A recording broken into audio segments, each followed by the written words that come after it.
요새요. 네. 어떤 뭐 법정 소송이라든지 네. 아니면은 뭐 싸움을 해서 네. 경찰서에 가서 조서를 꾸미고 또 어떻게 보면 또 형사재판까지 받게 되는 네. 그런 분 계시잖아요. 네, 있습니다. 이게 뭐 수가 사나워서 그런 것인지 몰라도 관제를 예방하거나 네. 아니면 관제에 걸렸을 때 네. 이걸 소유롭게 헤쳐나가는 방법도 있나요? 네, 있습니다. 그래서 예를 들어서 네. 이제 이렇게 신도님이 오셨을 때 네. 당신은 몇 월 이렇게 관제운이 들어와 있습니다 하고서는 네. 그걸 말해줄 때가 있어요. 그러면 우리가 이제 영적으로 보일 때 네. 이제 우리가 이렇게 그 철조망이라 그러죠. 네네. 그런 게 이제 보일 때가 있거든요. 근데 뜻하지 않게 억울하게 가시는 분들도 많습니다. 그러니까요. 예.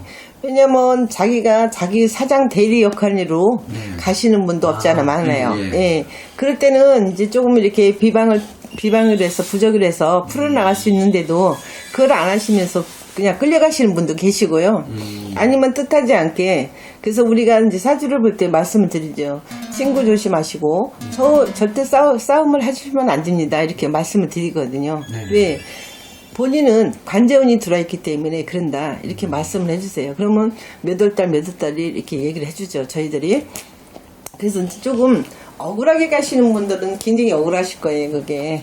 근데 뜻하지 않게 가시는 분들이 없잖아 많으니까. 네.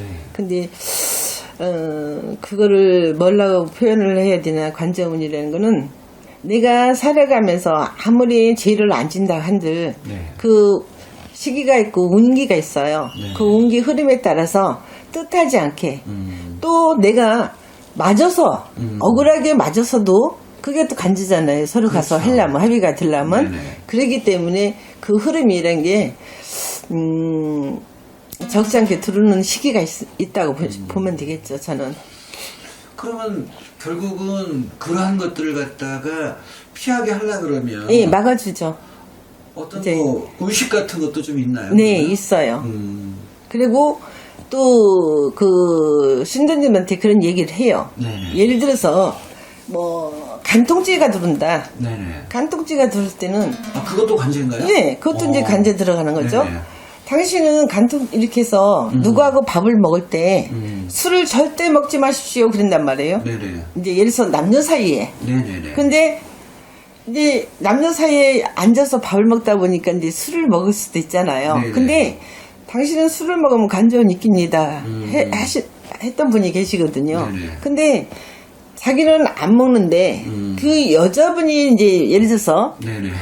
사달라고 그러더라는 거예요. 그러니까 네. 사준 거예요. 네. 그래서 이제 바래다 줘야겠죠. 네. 바래다 주는데 예를 들어서 그분이 이제 이렇게 욱하고 잠시 잠깐 차를 네. 멈추고서 이제 좀 바람 좀 쐈으면 하는 그런 게 있었어요. 근데 그분이 이제 토닥토닥 거리겠죠. 네네. 그걸 가지고도 그분이 관제로 걸고 넘어지셔가지고 네네.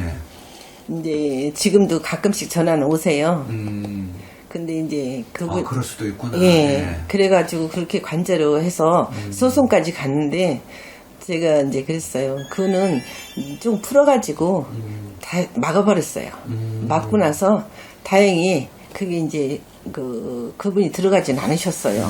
다 들어간다고 했는데 네네. 그래서 그렇게 풀어가지고 막으셔가지고 한 번씩 지금도 전화 오고 계세요. 예.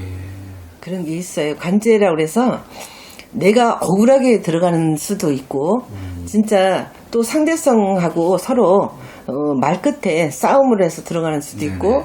아니면 남이 나를 쳐가지고 들어가는 수도 있고 여러 가지거든요.